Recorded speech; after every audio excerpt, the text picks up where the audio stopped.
首先我们来做一个红茶的蛋糕胚，其实就是一般的戚风蛋糕了。烤箱先预热红茶，把它碾成粉末，接着分蛋，蛋黄、蛋清分开，蛋黄中加入少量的糖，搅拌均匀，慢慢的倒入植物油，边倒边搅拌，接着再慢慢的倒入牛奶，一样也是边倒边搅拌，让蛋黄充分的乳化融合，加一点香草精、低筋面粉、红茶粉还有盐一起过筛，分几次加入到蛋黄中，搅拌成均匀的面糊。刚才分出来的蛋清也是分2到3次，把剩下的糖加进去，用打蛋器打发，蛋清打到干性发泡，就是提起来会有尖角的状态。然后一部分打好的蛋清加入到面糊中，刮拌均匀，再把面糊倒入剩下的蛋清中，继续刮拌均匀。做好的蛋糕糊倒入这样中空的戚风模具中，这时候面糊是很浓稠的，所以你要转着圈倒它，让它均匀的分布在这个模具中，模具中不能够垫任何的油脂。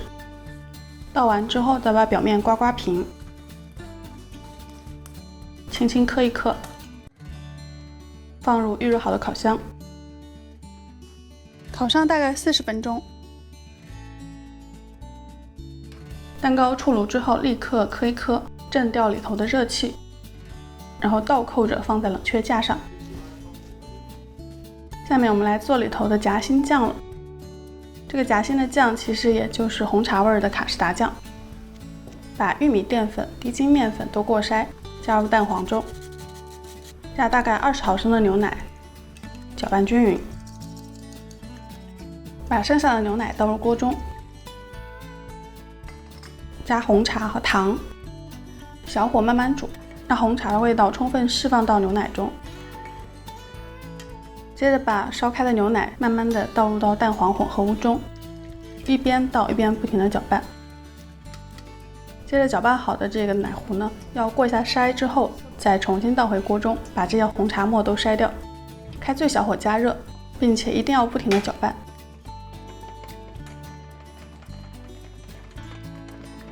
直到锅里的卡士达酱变得粘稠，会这样冒出泡泡来，然后关火，转移到一个容器中，盖上保鲜膜。注意保鲜膜一定要完全贴着它的表面，防止表面出现硬皮。放到冰箱中完全冷却。在等卡士达酱冷却的过程中呢，我们来做一下珍珠。煮珍珠要烧一大锅开水，把珍珠加入进去，烧开之后再转中火，需要煮差不多10分钟左右。然后关火，但是先不要捞出来，先焖一会儿，把它里头内芯给焖透。大概也是需要焖个10分钟左右，然后就可以捞出来，放到冰水中或者到冷水下冲都可以。注意煮好的珍珠不要冷藏哦，口感会变硬。现在卡士达酱已经完全冷却好了，我们还要在里头再加一点奶油，把奶油打发，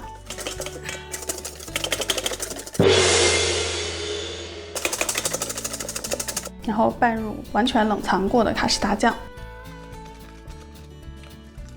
这样红茶奶油酱就做好了，你可以把它转移到一个裱花袋中。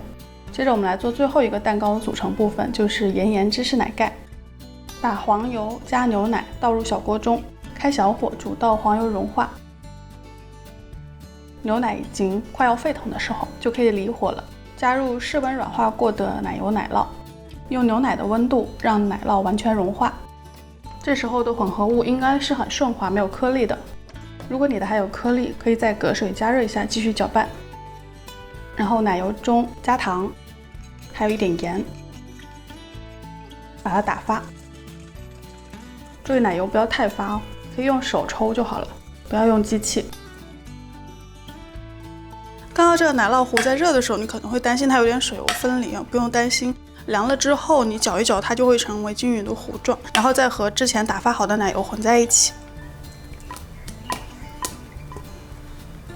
后这个奶盖的浓稠度还挺重要的，你要试一下它有流动性，然后掉下去的花纹可以非常缓慢的消失。好啦，现在蛋糕的每个组成部分我们都好了，激动人心的时刻终于要来临了。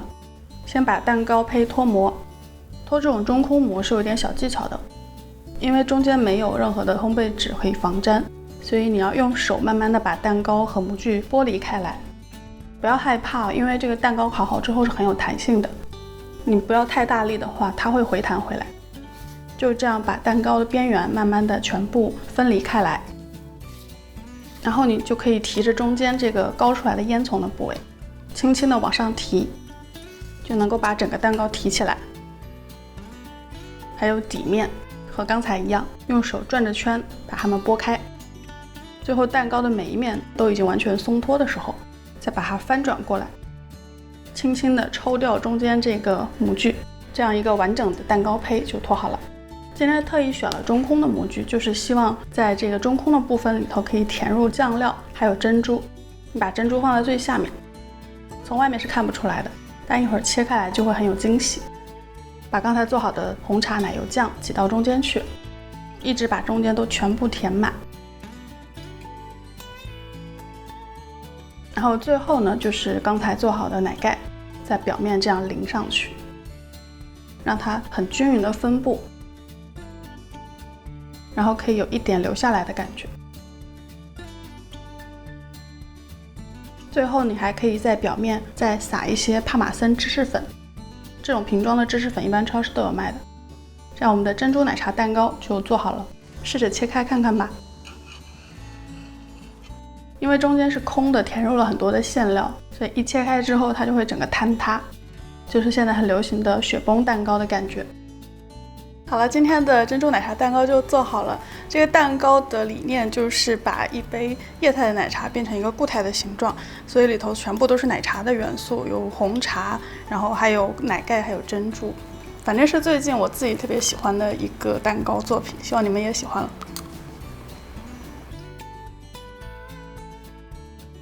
好了，今天的节目就到这儿了。喜欢我的节目，不要忘记点赞以及分享给你的朋友。或者喜欢我本人的话呢，也可以订阅我的频道，每周3都有节目更新。